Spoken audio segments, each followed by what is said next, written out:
कहीं गिन्नी कहाँ गई हो? हाँ, देखो तुम्हें क्या क्या चीजें चाहिए, थोड़ा लिख कर दे दो ना। असल में क्या है कि काम की वजह से मुझे याद नहीं रहता। तुम तो हमेशा सब कुछ भूल जाते हो। तुम क्या सच में भूल जाते हो या फिर ये चाहते हो कि जो मैं चाहूँ वो मुझे ना मिले?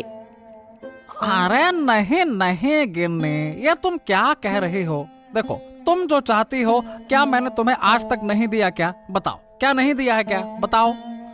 हाँ हाँ दिया है, लेकिन इन दिनों तुम सब कुछ भूलने लगे हो।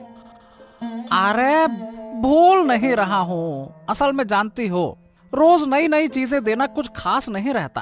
मैंने सोचा कि एक दिन हफ्ते में तुम्हें जो चाहिए वो सब तुम्हारे सामने लाकर रख दूंगा, तब तुम खुश रहोगे और मुझे अच्छे अच्छे पकवान बनाकर खिलाओगे। क्यों? ठीक है, देख लेंगे। वैसे सुनो, आज आते समय एक बस्ता चावल ले आना, घर में चावल खत्म हो रहे हैं।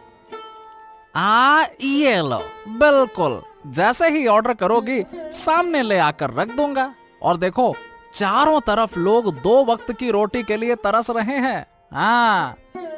तुम ठीक कहते हो, वही मेरी छोटी बहन है, कहाँ से उसे पकड़ लिया, उस भिखारी से शादी कर ली। अब देखो, 2 वक्त की रोटी के लिए आंसू बहा रही होगी।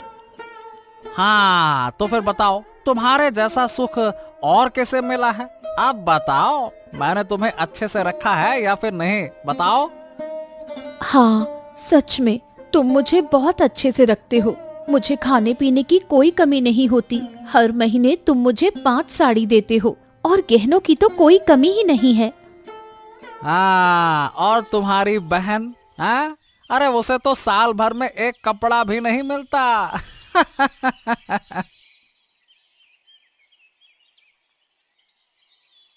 अब तुमने तुमने मुझे देखकर मुझसे मुझसे शादी क्यों की? मैं अभी तक समझ नहीं पाया। आज तक तुम्हारी कोई इच्छा मैंने पूरी की है? सुनो, तुम रोज उठते ही यही रोना रोने लगते हो। मैंने तुमसे पहले ही कह दिया था, मुझे पैसा दौलत या किसी चीज का कोई मोह नहीं है। मैंने सिर्फ एक अच्छे दिल के इंसान को चाहा था। मैं इसी के लिए हमेशा ऊपर वाले से दुआ करती थी और इसीलिए मैंने तुमसे शादी की। अरे तो पसंद का कोई तरीका भी तो होना चाहिए था। अगर मैं तुम्हारी जगह होता ना, तो मैं कभी भी खुद को पसंद नहीं करता। हाँ। तुम तो मुझे भी पसंद नहीं करते, ये बात तो तुम्हारी बातों से ही समझ आ जाती है। अरे ये क्या कह रही हो तुम? ये देखो,